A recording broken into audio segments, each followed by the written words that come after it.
Good morning po. Tayo po'y mag-aral ng salita ng Diyos, the book of Titus, chapter 3, verse 5. Iniligtas niya tayo hindi dahil sa ating mga mabubuting gawa, kundi dahil sa kanyang habag sa atin. Tayo iniligtas niya sa pamamagitan ng Espiritu Santo na naguga sa atin upang tayo ipanganak na muli at magkaroon ng bagong buhay. The potential of the new man. Ito po yung neglected message ngayon. Kadalasan po ang idea natin ng pagiging Kristiyano ay yung you belong to a certain group, church, denomination, or just by going to church. Akala natin nagiging Kristiyano tayo sa pagiging ganoon. Pangalawa po, kadalasan ang idea natin ay yung kapag ikaw ay gumagawa naman ng mabuti at mabuting tao ka, ikaw ay Kristiyano. Hindi po totoo yun. Kasi pwede natin gawin ang mga bagay na mabuti for the wrong reasons. Pwede rin tayong magpanggap na mabuti sa labas, pero sa kalooban naman natin ay sira po ang ating pagkatao. Ngayon, itong mahalagang katotohanan na ito, kadalasan po ay hindi na ipapahayag na tayo dapat ay isilang na muli sa Espiritu. Tayo'y ma-born again. Yan po ang sinasabi ng Panginoong Hesus doon sa John chapter 3, verse 3 to 8. Kaya paulit-ulit sinasabi niya kay Nicodemo na you must be born again. Alam naman natin na si Nicodemo ay isang mabait ng tao, no? Siya ay relihiyoso. Pero sabi ng Panginoon sa kanya, kailangan kang ipanganak na muli. Kasi sabi po sa Matthew chapter 5, verse 20, unless you exceed the righteousness of the Pharisees, you cannot enter the kingdom of heaven. So ano yung righteousness na yun? Yun po ay yung righteousness na nanggagaling sa Diyos. Yung ang Diyos mismo, ipapawalang sala tayo at ibibilang tayong matuwid, sabi sa 2 Corinthians chapter 5, verse 21, dahil sa ginawa ng ating Panginoong Jesus sa krus nang siya'y namatay doon para sa atin.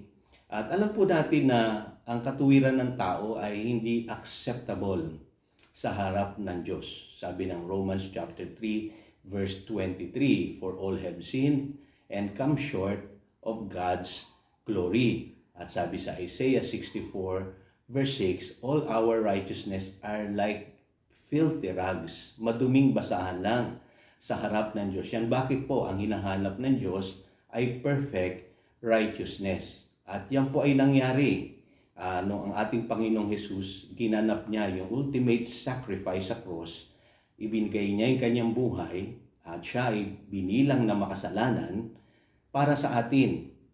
At tayo naman ay ibinilang na matuwid dahil naman sa pananalig natin sa Kanya. Sabi ng 2 Corinthians chapter 5, verse 21. Kaya ngayon, makahaharap na tayo sa Diyos, hindi dahil sa ating mabubuting gawa. Yun pong sinasabi nitong Titus chapter 3, verse 5. Kundi dahil sa habag ng Diyos at sa ginawang pagliligtas sa atin ni Kristo Jesus. Ngayon, ito po yung mahalagang katotohanan.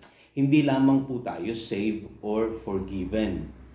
Tayo po yung mga bagong nilalang na kay Kristo Jesus. Yun po ang sinasabi ng 2 Corinthians chapter 5, verse 17. Ang tinitignan ng Diyos ngayon ay kung tayo po ay tunay ng bagong nilalang sa pamamagitan po ng pananalig natin sa Kanyang anak na si Jesus. At tatandaan niyo po, kapag ang taong ito na tumanggap kay Kristo Jesus ay napanumbalik na sa Diyos, siya ay nagiging object of God's love.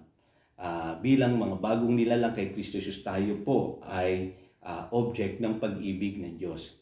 Kaya yun po ang sinasabi ng 1 John chapter 3, verse 1. At ang nakakatuwang katotohanan po, sabi sa Ephesians chapter 2, verse 8 to 10, babasahin ko po sa inyo, sapagkat dahil sa kagandahang loob ng Diyos, kayo ay naligtas sa pamamagitan ng pananampalataya.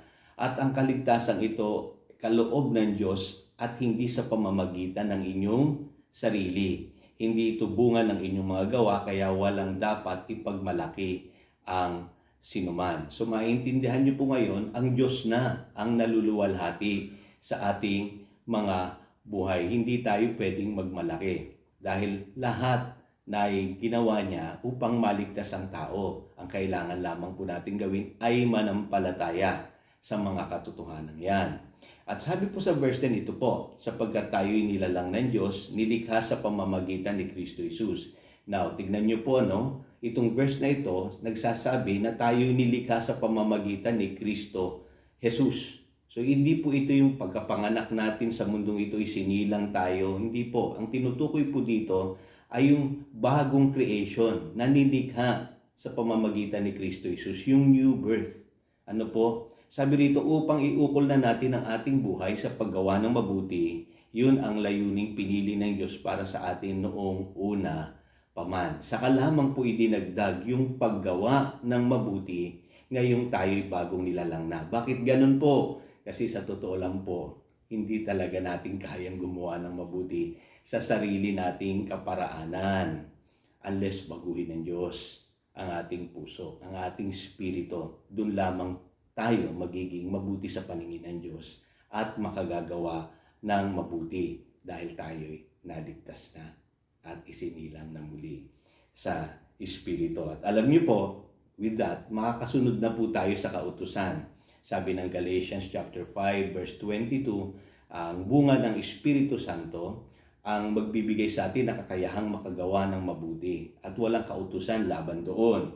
At sabi sa Romans chapter 13 verse 8 to 10, dahil tayo po ay taglay-taglay na natin ang pag-ibig ng Diyos, sabi sa Romans chapter 5 verse 5 at 1 John chapter 4 verse 7 and 8, na fulfill natin ang kautusan dahil sa pag-ibig ng Diyos na ibinuhos na sa ating mga puso. So in other words, we are now partakers of God's nature. 2 Peter chapter 1 verse 4. Ibig sabihin may bagong buhay na nasumisibol sa taong nakipag-isa kay Kristo. At yun po ay hindi mapepake. Yun po ay hindi madadaya.